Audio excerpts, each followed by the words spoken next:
आपली शेव किती छान कुरकुरीत झालेली आहे तेही तुम्ही पाहू शकता।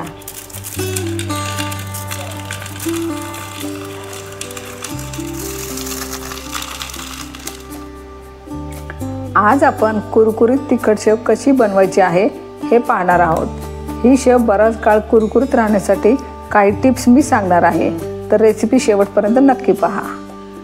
मेजरिंग कपने मी 2 कप बेसन पीठ घेतलेला आहे। बेसन पीठ नेहमी ताजेच घ्यावे, जुने बेसन घेतले तर शेव कडू होते। याच मेजरिंग कपने मी पाव कप तांदळाचे पीठ घेतलेलं आहे। तांदळाचे पीठ घेतल्यामुळे शेव छान कुरकुरीत होते।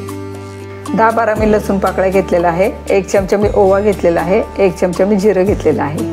1 चमचा मी लाल तिखट घेतलेला आहे। पाव चमच्यापेक्षा थोडीशी जास्त हळद घेतलेली आहे। पाव चमचा मी हिंग घेतलेला आहे आणि चवीनुसार मीठ घेतलेलं आहे। 2-3 चमचे मी तेल घेतलेलं आहे मोहन टाकण्यासाठी। सर्वप्रथम एक आपल्याला मिक्सरचं भांडे घ्यायचं आहे। त्यामध्ये 1 चमचा जिरं, 1 चमचा ओवा आणि 7-8 लसूण पाकळ्या घेतलेल्या आहेत ते टाकायचे आहेत आणि यामध्ये थोडंसं पाणी टाकायचं आहे आणि आपल्याला मिक्सरमध्ये फिरवायचं आहे। सुरुवातीला या वाटीने मी अर्धी वाटी पाणी घेतलं होतं, ते सगळं मी वाटणामध्ये वापरलेलं आहे। आता आपण जे मिक्सरमध्ये फिरवून घेतलेलं आहे ते आपल्याला गाळणीने गाळून घ्यायचं आहे।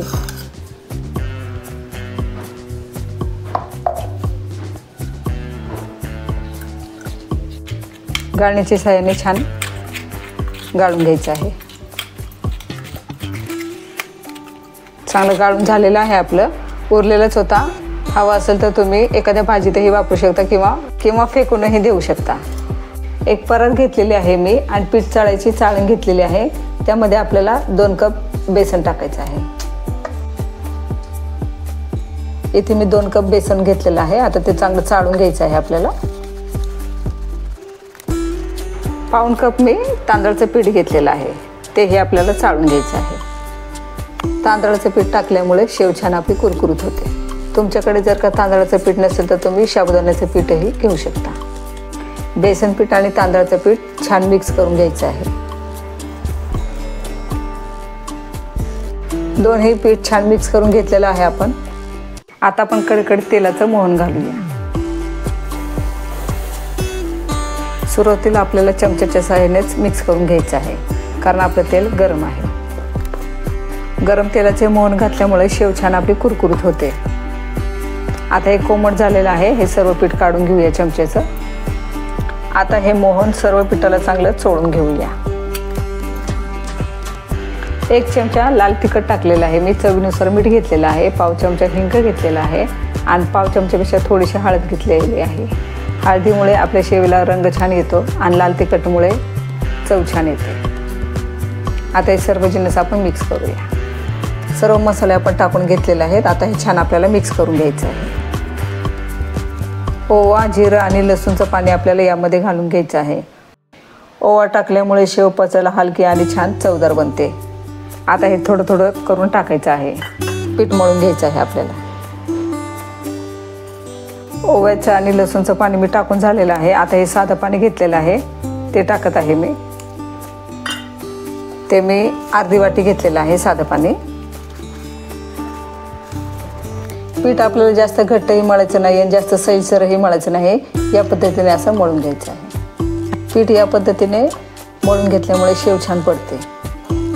पीठ खूप मऊ केले तर शेव तेल शोषते आणि खूप घट्ट केले तर शेव कडक होते। पीठ मळण्यासाठी मी ओवा, लसूण आणि जिऱ्याची अर्धी वाटी पाणी होतं आणि साधं पाणी मी 1-1.5 वाटी वापरलेलं आहे।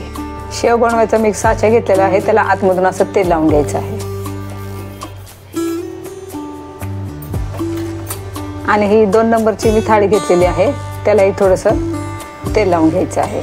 जी खरखरीत बाजू आहे ती बाहेरच्या बाजूला ठेवायची आहे आणि जी गुळगुळीत आहे ती आतल्या बाजूला ठेवायची आहे।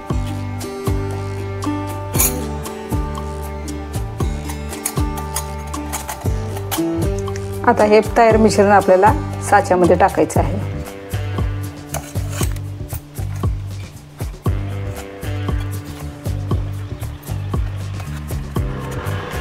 चांगला असं दाबून दाबून भरायचं आहे। आता हे असं बंद करून घ्यायचं आहे आपल्याला।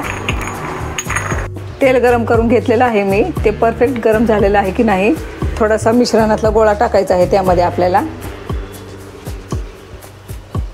गोळा असा पटकन वरती आला की समजायचं हे आपलं तेल गरम झालेलं आहे। आता तो आपण काढून घेऊया। आता आपल्याला शेव करून घ्यायची आहे।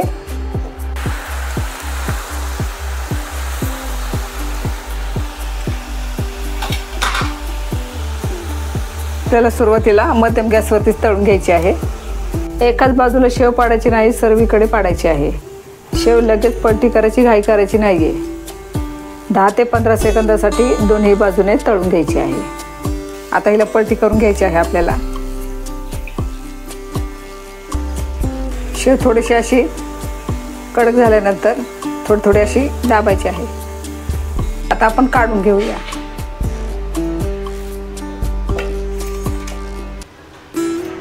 शेव गरम असताना डब्यात भरून ठेवायची नाहीये, ती थंड झाल्यावर हवाबंद डब्यात भरून ठेवायची आहे, म्हणजे शेव जास्त दिवस कुरकुरीत राहील। आपली शेव किती छान कुरकुरीत झालेली आहे तेही तुम्ही पाहू शकता।